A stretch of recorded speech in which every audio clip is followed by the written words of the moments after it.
Dios no permitió que estas criaturas entraran en el arca de Noé. Los peces y las criaturas marinas.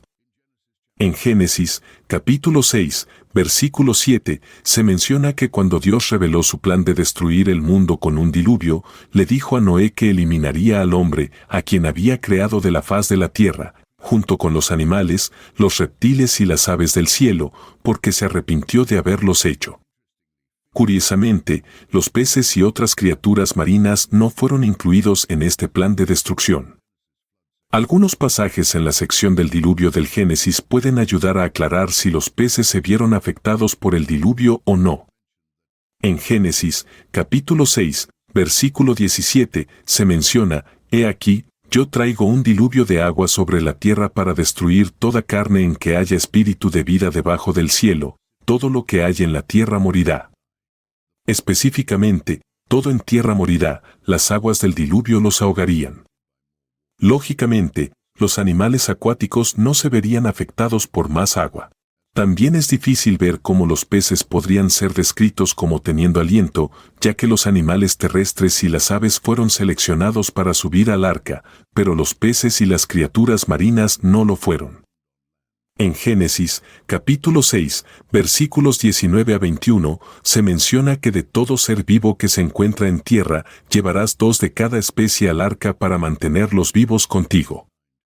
Serán macho y hembra, de aves y de ganado según su especie, de animales según su especie, de todo reptil de la tierra según su especie.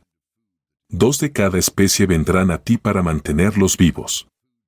Además, lleva contigo todo tipo de alimento comestible, y lo recogerás y lo guardarás, y será alimento para ti y para ellos. Esto parece indicar que las criaturas marinas no necesitaban el arca para sobrevivir. Génesis, capítulo 7, versículos 20 a 23, enumera los animales que murieron, pero la vida marina no está incluida. De hecho, las aguas se elevaron 15 codos por encima de los montes más altos, y los montes quedaron cubiertos.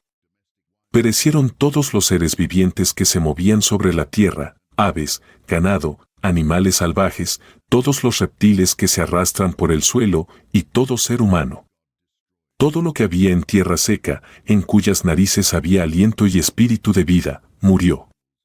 Dios destruyó, eliminó todo ser viviente que estaba sobre la superficie de la tierra, hombre, animales, reptiles y aves del cielo fueron eliminados de la tierra. Solo Noé y aquellos que estaban con él en el arca quedaron con vida. En Génesis, capítulo 8, versículo 1, se menciona que después del diluvio, Dios se acordó de Noé y de todas las bestias y animales que estaban con él en el arca. Sin embargo, no está claro por qué Dios no se acordó de los peces y las criaturas marinas. Estas criaturas no fueron destruidas como los otros animales, así que es incierto por qué no se mencionaron específicamente. La cosmovisión hebrea tenía una interesante manera de categorizar la vida animal. Según Génesis, capítulo 1, versículo 21, el quinto día de la creación incluyó la creación de los peces y la vida marina, así como las criaturas voladoras y las aves. Dice, y creó Dios los grandes monstruos marinos, y todo ser viviente que se mueve, que las aguas produjeron según su género, y toda ave alada según su especie. Y vio Dios que era bueno. Por otro lado, los animales terrestres fueron creados en el sexto día, como se menciona en Génesis, capítulo 1, versículo 24. Según estos versículos, el pueblo judío dividía la vida animal en 3 categorías: vida marina, animales voladores y animales terrestres. Sin embargo, solo los animales voladores y terrestres fueron llevados al arca, ya que los peces y otras formas de vida marina no estaban en riesgo bajo el agua. En segundo lugar, con respecto a la mayoría de los animales impuros, Noé llevó 2 de cada especie de animal al arca, ¿verdad? En realidad, no exactamente. La Biblia establece en Génesis, capítulo 7, versículos 2 y 3, que de cada animal limpio debes llevar contigo 7 parejas, el macho y su hembra. Y de los animales que no son limpios, 2, el macho y su hembra. También de las aves del cielo, 7 parejas, el macho y la hembra, para mantener con vida a su descendencia sobre la faz de la tierra. Según Génesis, capítulo 6, versículo 19, se instruyó a Noé a llevar más animales limpios que impuros al arca. Sin embargo, hay cierta ambigüedad en la frase hebrea traducida como 7 parejas, que literalmente significa 7 sietes. No está claro si Noé llevó 7 ejemplares de cada especie limpia, 3 parejas y un extra, o 7 parejas. No obstante, solo los animales limpios entraron en parejas. En Levítico, capítulo 11, se hace una distinción entre animales limpios e impuros. Sin embargo, esta ley fue dada después del tiempo de Noé. A pesar de esto, sabemos que Noé era consciente de que animales eran limpios e impuros. En Génesis 4, versículo 4, se realizaron sacrificios a Dios antes de que se diera la ley mosaica. Esto sugiere que Dios había comunicado al hombre que animales eran adecuados para el sacrificio y posteriormente para el consumo. Sin embargo, no se nos dice exactamente cómo Noé conocía la diferencia. Levítico, capítulo 11, especifica que animales son limpios e impuros. Aquí hay algunos ejemplos. Los animales limpios son aquellos que tienen pezuña hendida y rumian, como las ovejas, cabras, ciervos y ganado. Los mariscos limpios deben tener escamas y aletas, como el bacalao, el mero y el pez luna. Ciertas aves, como palomas, pollos y patos, también se consideran limpias. Curiosamente, algunos insectos como langostas y saltamontes también se consideran limpios. Los animales impuros incluyen animales terrestres que no rumian o no tienen pezuña hendida, como cerdos, perros, gatos, caballos, burros y ratas. Los mariscos que carecen de aletas o escamas, como los moluscos, langostas, ostras y bagres, también se consideran impuros. Algunas aves, como búhos, halcones y buitres, se consideran impuras, al igual que otras criaturas como reptiles y anfibios. El Nuevo Testamento enseña que ya no somos juzgados por los alimentos que comemos, Colosenses, capítulo 2, versículo 16. Sin embargo, los nutricionistas han observado que la categorización de alimentos limpios e impuros del Antiguo Testamento proporciona orientación práctica para una dieta saludable. En una época anterior a las prácticas modernas de seguridad alimentaria, comer solo animales limpios habría ayudado a las personas a evitar muchos problemas de salud. La distinción de Dios entre animales limpios e impuros no se trataba solo de la dieta, sino también de recordar a Israel su estatus separado para adorar al único Dios verdadero. En el libro de Génesis, capítulo 7, la referencia a animales limpios habría sido entendida por la audiencia original como animales que Dios había designado como aptos para el consumo y el sacrificio. Tenía sentido que Noé incluyera más animales limpios que impuros en el arca, ya que no solo eran para preservación, sino también para uso futuro. Después del diluvio, Noé hizo un sacrificio, como se menciona en Génesis, capítulo 8, versículo 20. Dado que había llevado 7 o 7 pares de cada animal limpio en el arca, aún quedarían muchos animales para repoblar la tierra después del sacrificio. Noé recibió el mandato de llevar 7 pares de animales limpios, donde un par representa un macho y una hembra. Además, Dios realizó un milagro al guiar a los animales para que se reunieran ordenadamente y entraran al arca en pares, como se afirma en el versículo 9. Los Nefilim, la verdadera historia de los Nefilim. Las escrituras indican que una porción de los ángeles caídos de Satanás no lograron mantener su dominio adecuado al materializarse e interactuar con los humanos de maneras para las cuales los ángeles nunca fueron destinados. Esta interacción se representa en Génesis, capítulo 6, versículos 1 a 4. En Génesis, capítulo 6, versículos 1 a 4, se dice que cuando los hombres comenzaron a multiplicarse en la faz de la tierra y les nacieron hijas, los hijos de Dios vieron que las hijas de los hombres eran hermosas y tomaron para sí esposas de entre todas las que eligieron. Y el Señor dijo, mi espíritu no contenderá con el hombre para siempre, porque ciertamente él es carne, pero vivirá 120 años. Había gigantes en la tierra en aquellos días, y también después, cuando los hijos de Dios se unieron a las hijas de los hombres y les dieron hijos. Estos fueron los valientes que desde la antigüedad fueron hombres de renombre. A primera vista, no hay señales de participación angelical o demoníaca. Sin embargo, un pasaje en Job proporciona más información sobre la omnipotencia de Dios, detallando su control sobre la creación. ¿Dónde estabas tú cuando yo fundaba la tierra?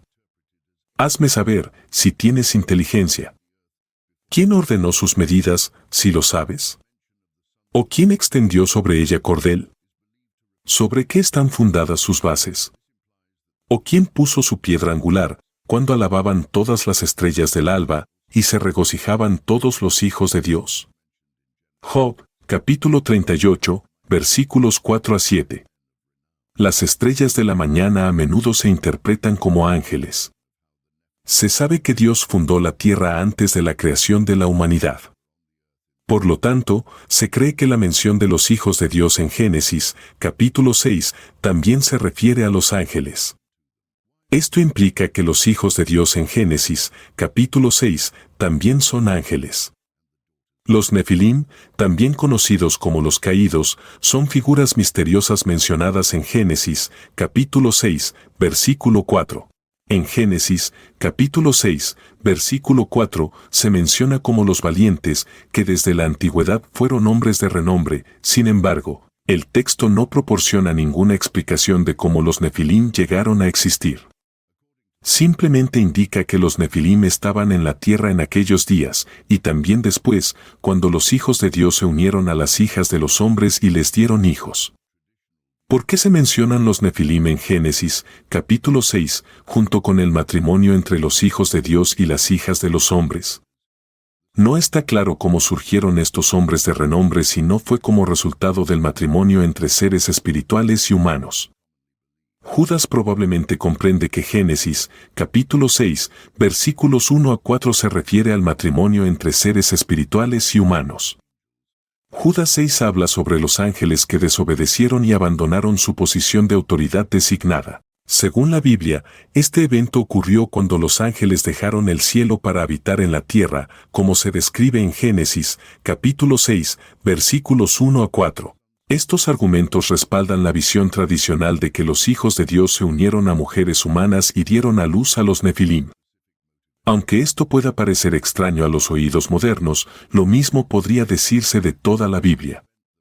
La verdad es más extraña que la ficción, y el mundo que Dios creó está lejos de lo que comúnmente creemos.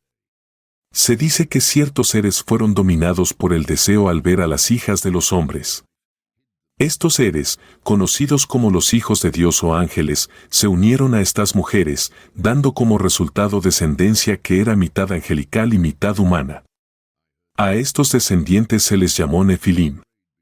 La Biblia no proporciona una razón clara de por qué los ángeles se involucraron en este comportamiento, pero se puede inferir que estos hijos de Dios eran seres malvados y retorcidos.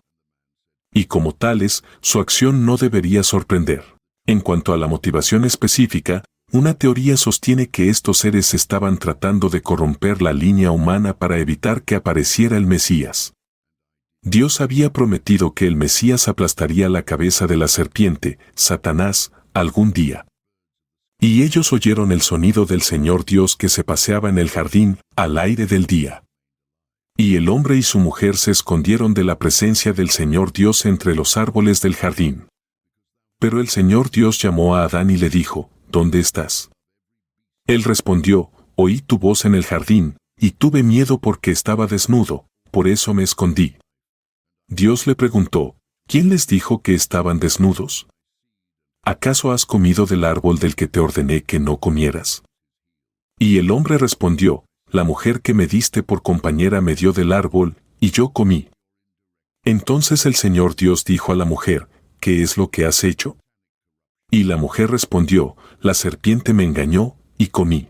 El Señor Dios dijo a la serpiente, porque has hecho esto, maldita serás entre todas las bestias del campo y entre todos los animales del campo, andarás arrastrándote sobre tu vientre y comerás polvo todos los días de tu vida. Y pondré enemistad entre ti y la mujer, y entre tu simiente y la simiente de ella, ella te herirá en la cabeza, y tú le herirás en el calcañar.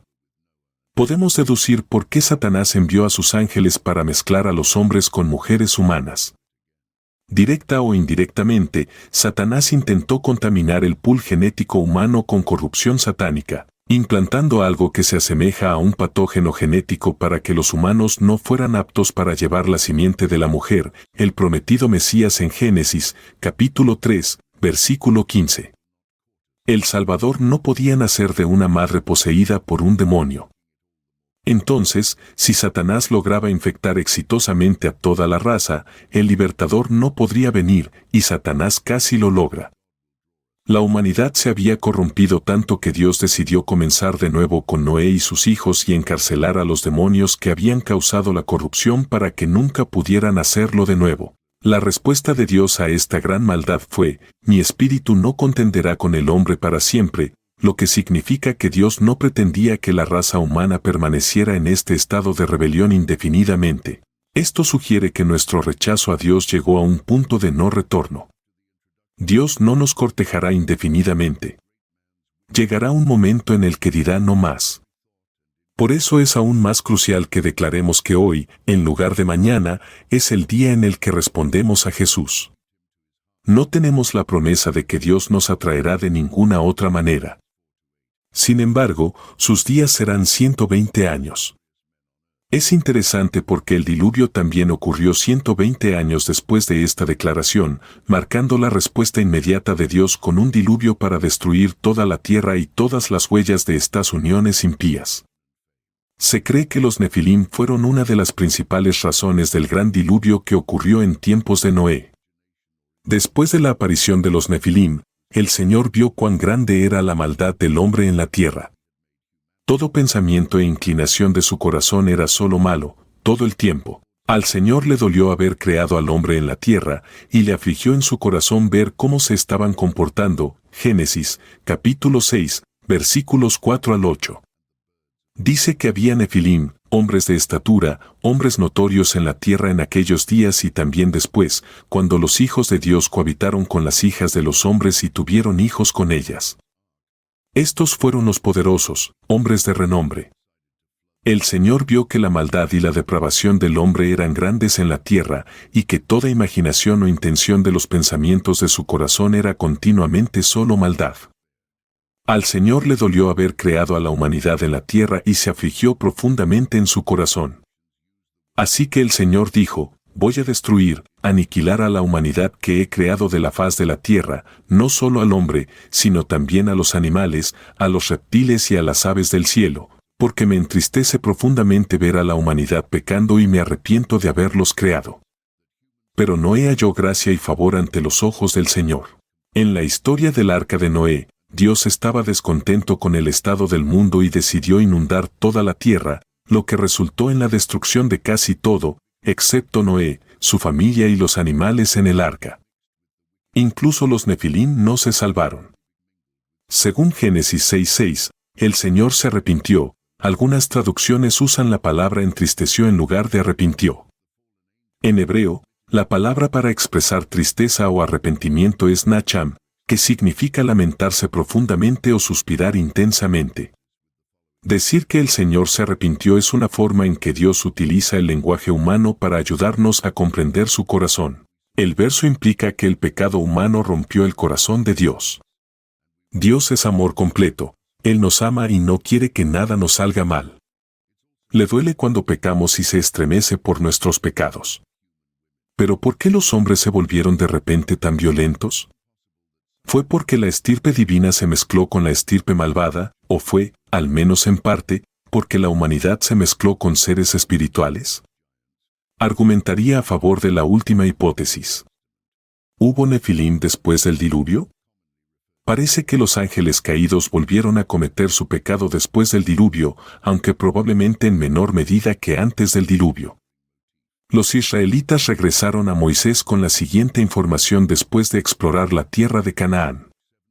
Números, capítulo 13, versículo 33 dice: también vimos allí gigantes, hijos de Anac, raza de los gigantes, y éramos nosotros, a nuestro parecer, como langostas, y así les parecíamos a ellos. También es posible que, después del diluvio, los demonios se mezclaran nuevamente con mujeres humanas, lo que resultó en más Nefilim.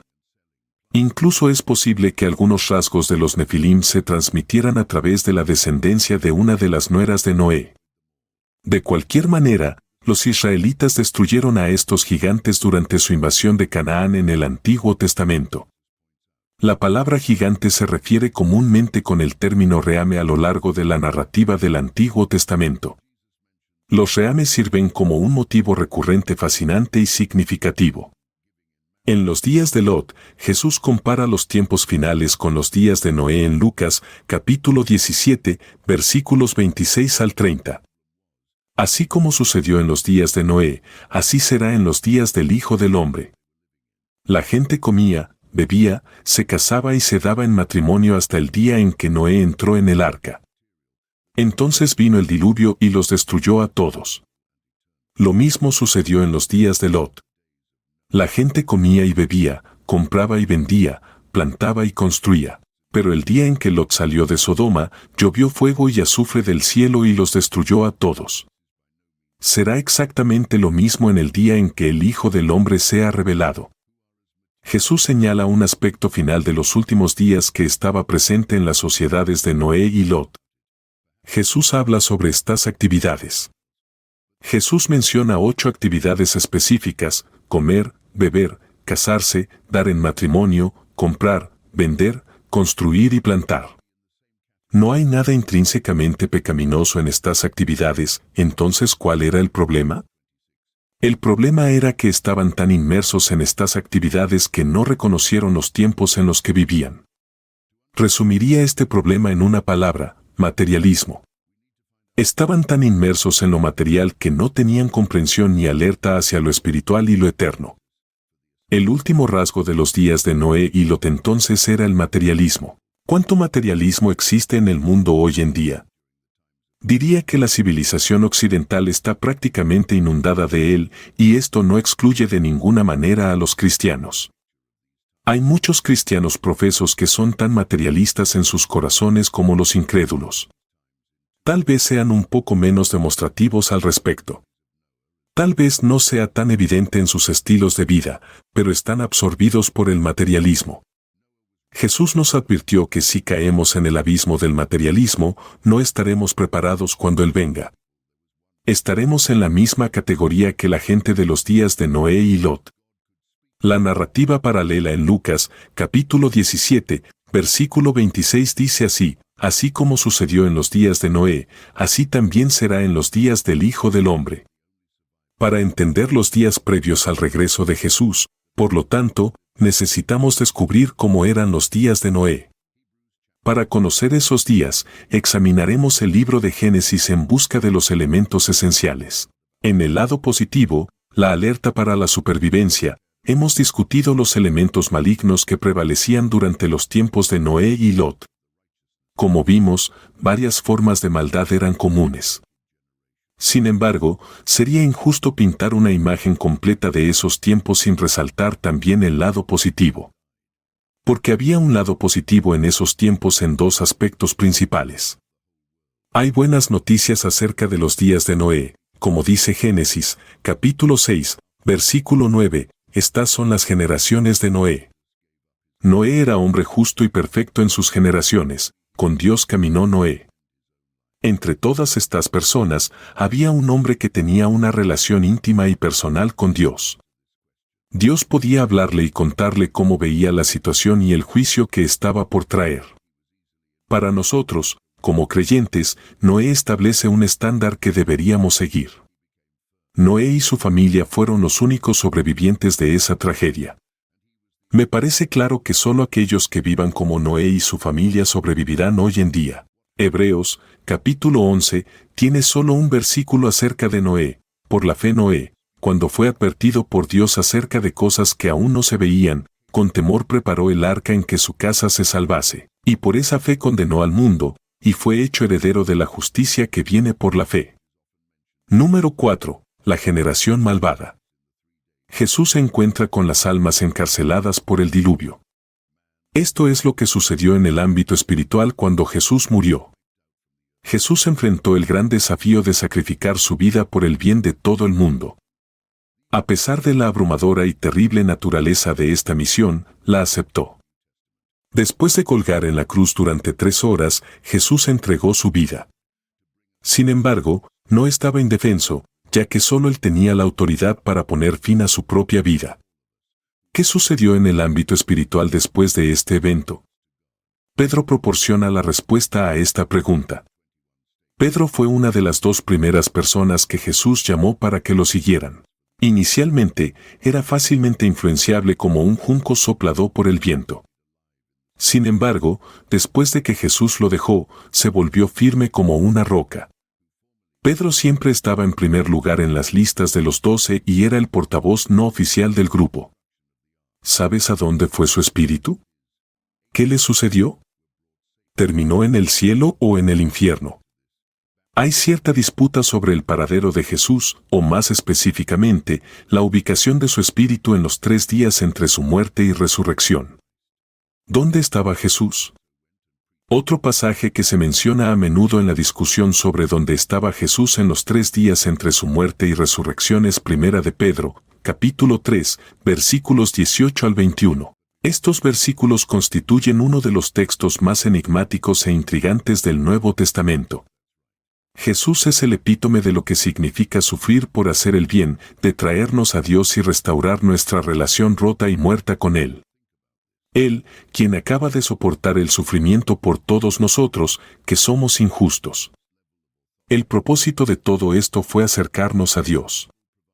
Primera de Pedro, capítulo 3, versículos 18 al 21, afirma lo siguiente: porque también Cristo padeció una sola vez por los pecados, el justo por los injustos, para llevarnos a Dios, siendo a la verdad muerto en la carne, pero vivificado en espíritu, en el cual también fue y predicó a los espíritus encarcelados, los que en otro tiempo desobedecieron, cuando la paciencia de Dios esperaba en los días de Noé, mientras se preparaba el arca, en la cual pocas personas, es decir, 8, fueron salvadas. Por agua. Correspondiendo a esto, el bautismo ahora nos salva, no por la remoción de la suciedad corporal, sino como la respuesta de una buena conciencia hacia Dios, mediante la resurrección de Jesucristo. Leemos que Él también fue y predicó a los espíritus en prisión, que antes habían sido desobedientes. Jesús predicó a los espíritus en prisión con la ayuda del Espíritu Santo. Parece que esto ocurrió después de la muerte de Jesús, pero antes de su resurrección. ¿Realmente Jesús predicó a los espíritus en el Hades? Sí, es correcto. El Hades se considera el reino de los muertos, y Jesús supuestamente fue allí para entregar su mensaje.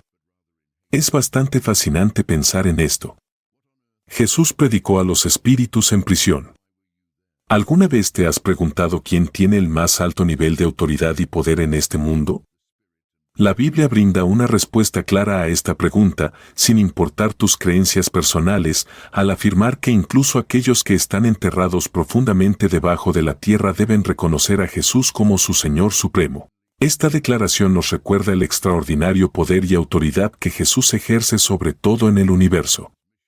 Si bien este concepto puede ser humillante, también nos brinda esperanza y consuelo, al saber que tenemos un Señor amable y poderoso que tiene el control de todo.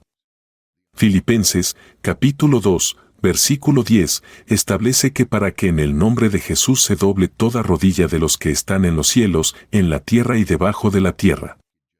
Leemos acerca de aquellos que están debajo de la tierra, y este texto deja muy claro que Jesús estuvo involucrado en conversaciones con otros y que mantuvo su conciencia durante el periodo de tiempo que pasó entre su muerte y su resurrección.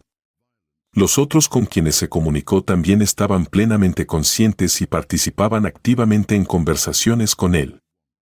Inmediatamente después de su muerte, viajó al reino de los muertos y predicó allí en el primer domingo de Pascua.